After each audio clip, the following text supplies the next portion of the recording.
So, Jake, thank you for joining. Thank you. Um, How you doing? we're getting there. It's almost the end. It's Um, going well. thank you. So, why don't you tell everyone a bit about yourself and what it is you do? And Okay. Well, yeah, I work for ESET Antivirus. I've been with them for about a year and a half. But previous to that, I was with the police force down in Dorset for 14 years. I did a range of jobs for the police, so digital forensics, and then I joined the cybercrime team. That's when I met Lisa Forte, who you had on earlier. We did quite a lot together. And so similar to her, I go out and I talk about the safety and security that people need to be aware of in the cybersecurity world. And that's talking to a range of people, usually people who have no idea. So I like to do talks all over the place. And I also get to speak to some great journalists who get to use a couple of my comments and some of the pieces they're writing. So really I want to spread the good word about what everyone's doing in this space, but also throw in a little bit of positivity and make it not such a dull subject that some people might think it is. awesome. So, what kind of got you into InfoSec? It's got to be my love started back in the day of, well, at university. I had no idea what to do. And my mum said to me, look, what do you love? And I said, I don't really know what I love. And she goes, well, if you love something, you'll do well in it. And I said, well, I love crime. I'm fascinated with crime. I've watched too many cop movies. And she said, well, that's it then. Why don't you go into crime? But then I thought, you serious about that? And she said, no, not crime, but why don't you go into the police force? And I thought, that's not a bad shout. So I inundated my local police force with every job possibly going, and I didn't get any of them. I went for 9 jobs and got none. I then, yeah, I know. I felt pretty good. I got a phone felt call. special. Yeah, thanks very much, guys. But I then got a phone call from the HR team, and they said, hi, yeah, we've seen you go for quite a few jobs.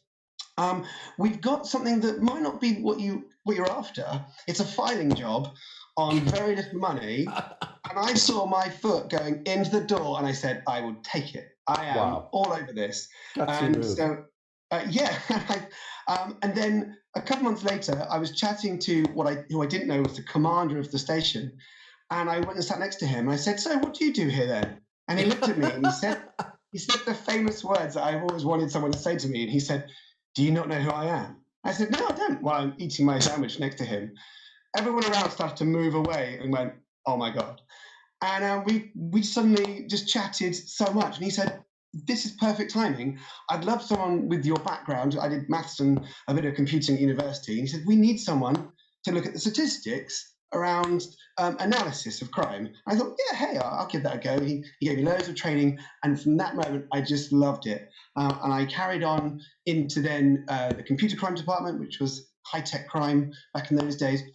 And I got so much training, and I just felt so happy in this space of also helping the public, but enjoying what I was doing and learning. Even though the money was rubbish, I thought this is excellent. And it just progressed into the last few years, which is basically more InfoSec, looking after cybersecurity. But it all comes back to that love of crime, I guess. Right. A love of crime. Awesome. So now looking back on that, is it a rough go for the police? Are they on the struggle bus? Well, I hate to say it, but I think they are. Yeah. So one of the main reasons I left the high-tech crime unit, which became called the digital forensics unit, was because I looked back at the stats. I loved going to court, for example. I loved going to court with some evidence on a hard drive. Maybe it's a murder or whatever. And I got a real buzz from that. And then I did 10 years in that team. Towards the end, I don't think I went to court for the last year. And I wondered why. And it's all because we are struggling as a police force with encryption, with the likes of Tor. They're using OSs that are just incredibly difficult to go and get digital evidence of. And it became such a difficulty. I felt really frustrated. They could throw some more money at it, but they're still going to have some serious problems. And I just felt that I wanted to continue helping the public, but I felt that I couldn't do it in the police anymore.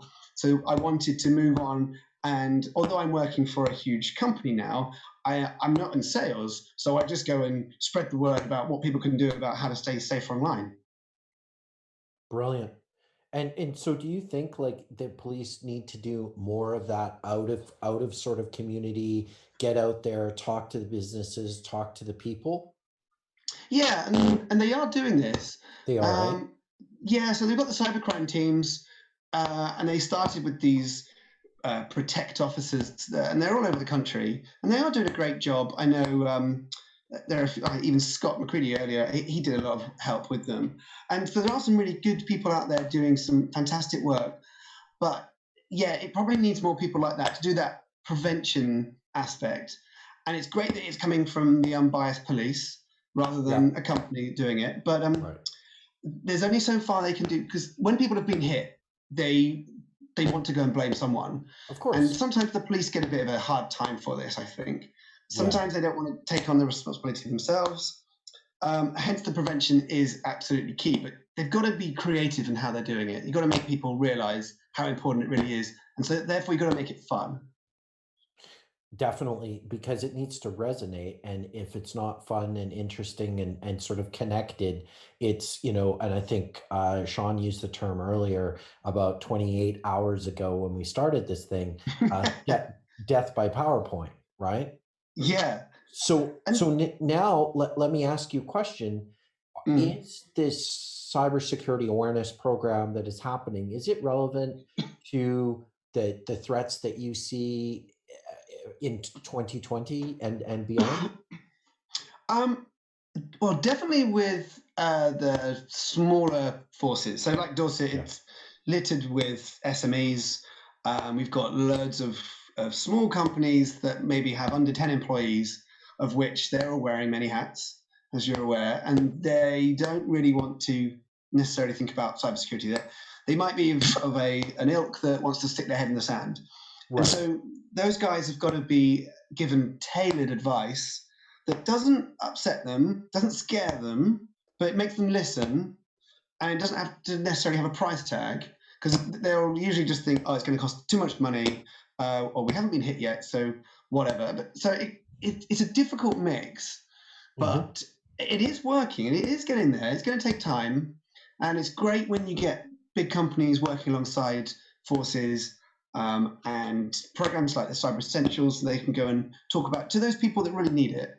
I think that's a very good way of getting it across. But you have to make them listen in the first place. What would you say to that young boy or young girl that's about 19 or 20, has good marks, is thinking about joining a regional police force? What do they need to know that they don't put in the brochure?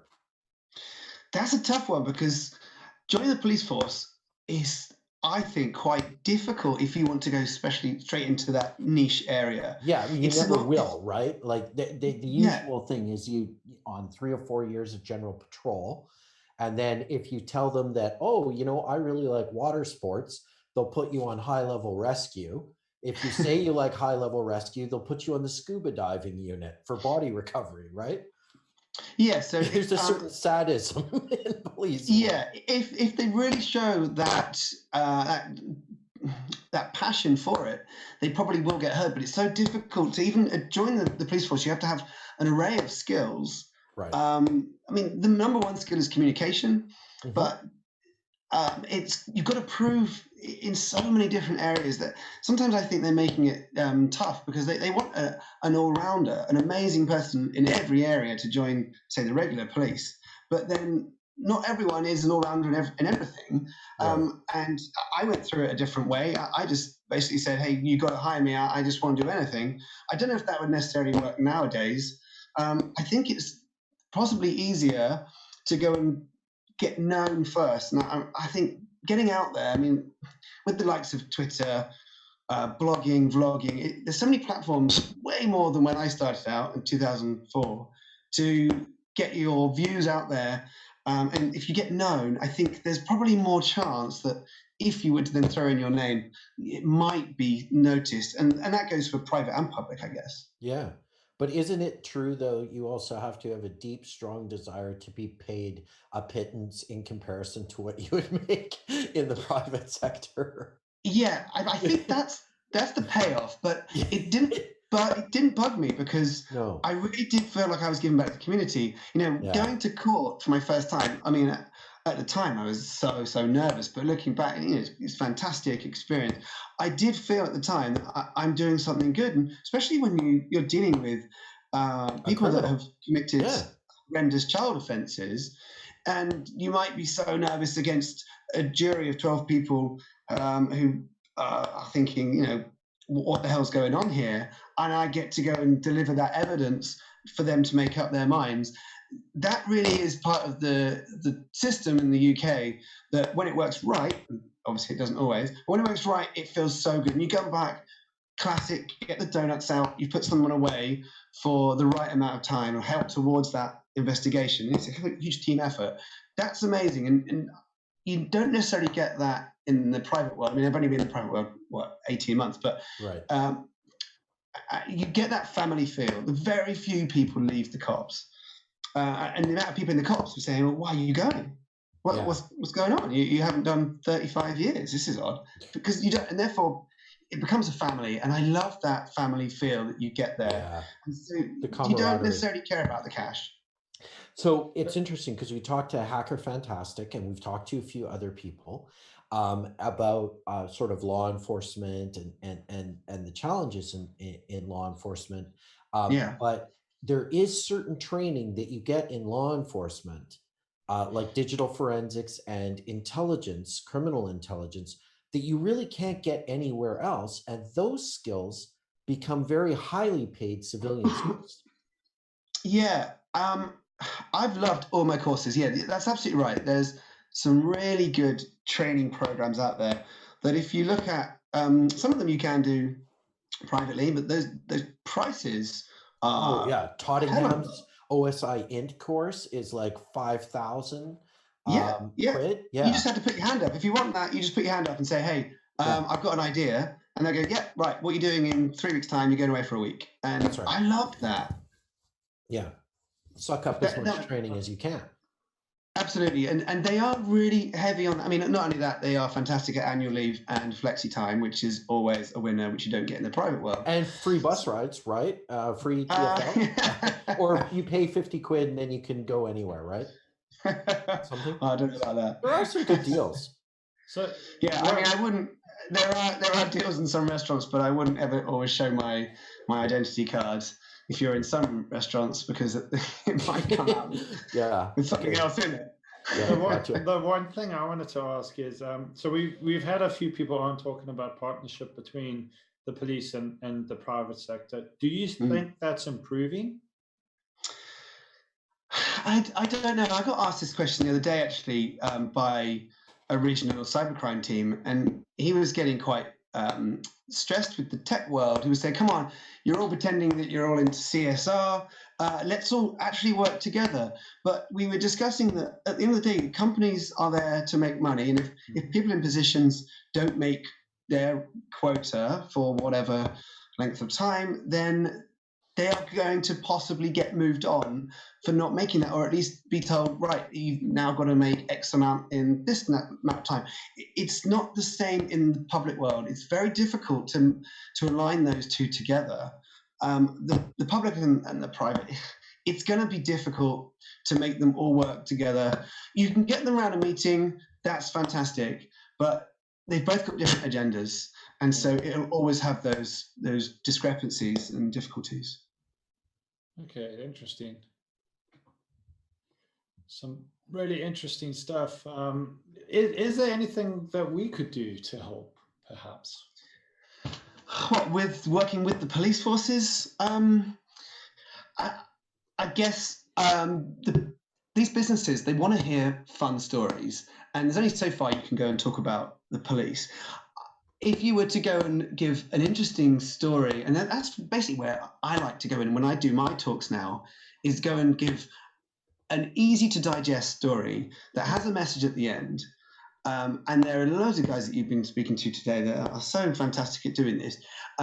Yeah, so with those people, and I still offer myself to the local police force, if they ever want someone else to go in, and that is helpful because they don't always have the experience of the private world in what they're offering. Yes, I've got some great stories about, busting a murderer. Actually, on that, I will just say, cleaning vomit out of the back of your police car at 3:00 in the morning. That's always fun. I want to say, while I'm here, the funniest story I can ever tell you of when I was given a hard drive. Well, actually, it was a laptop. It was covered in blood, and they said, "Look, we've got a murder. We're pretty sure that this guy has done it. He's been caught with an axe or something similar, I think it was. But can you get any evidence off this computer just to add to it?" And I said, "Well, yeah." And there it's bagged. I get the gloves on. I get the hard drive out. And I thought, well, I'll check the logs, see if it was turned on. And I did so. It was turned on at the time of the alleged offence. I then realised that he'd been on Google. And so I thought, I wonder what he was searching for. No. I kid you not. Yeah. He had Googled, how do I get rid of a dead body? Or how do I kill someone with an axe? Yeah. I'm not joking. And by the way, if you Google that, you get some very funny blogs. So obviously we had to, and there were some really interesting things. But and it's funny because in the U.S. justice system or Canadian justice system, you'd be able to plead out on that kind of evidence, right? Like you wouldn't even end up probably going to trial. But in the UK, it's a bit different, right? There's no sort of judicial negotiation. Is that correct? Well, it depends. They can go no comment right the way up to the trial. Right. So then you have to go with the trial. But at any moment, if they say guilty, then they lose some time off their jail time. Okay. So if you say guilty straight away, it's usually around 30%, 33% off your let's be clear. Brian Wilton would be the person that would be pleading on our behalf. No comment. No comment. But then if you, so straight after all the initial interviews, between then and up to the trial, you usually get around 10% off. But it's all to do with how much time everyone spent on the case.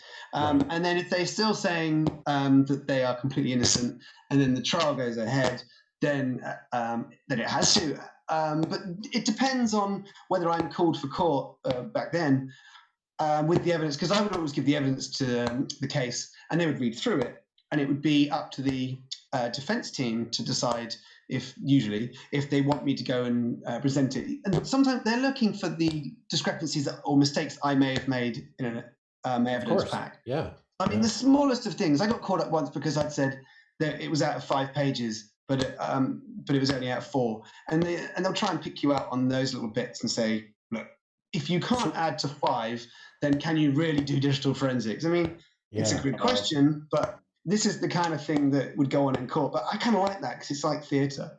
So there was this huge hack that hit one of the primary digital forensics firms that the police had outsourced to. How devastating is that for investigations?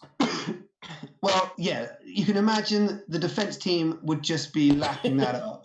Yeah. They would be trying to find out if their evidence has been outsourced to that said company. Right. And then if it had, they would be high-fiving their client and saying, I think we got this. So, yeah, I wouldn't want to be working in that company at that time, put it that way. Just for those who aren't aware what that was, there was a third-party contractor where evidence was sent to that had a ransomware attack. So that's obviously not good, because one of the things touted against that is, hey, someone changed these files, so how can we guarantee that the evidence is... Absolutely. Yeah. Yeah, they'll look for anything to get you out. I mean, that's quite big. And all they've got to do is look to the jury, and this is what they would do because it's theatre. They look to the jury and eye roll and say, wow, look what happened over there. And it gets those people just thinking, and it's all about beyond reasonable doubt to get that person prosecuted. Right. Cool. Listen, Jake, really quickly, and I have been listening in whilst trying to herd my children. You're yet another guest we've had on Beercon One that's got a far more cool job than I've got. So I applaud you for that, and I applaud everybody else that's got a far more professional cool job. lunch eater. Yeah, that's what I am. But but you do it with such grace. But yeah, time is now up. So on behalf of the beer farmers and the people listening, it's been a really fascinating testimony that you've given, and we really appreciate you giving us your time. Well, so thank you. I thank you, and I appreciate being on here. It's fantastic amongst all these fantastic names. Well, keep it up, guys. Only a few hours to go. Yep, fantastic, mate. Thank you very much indeed.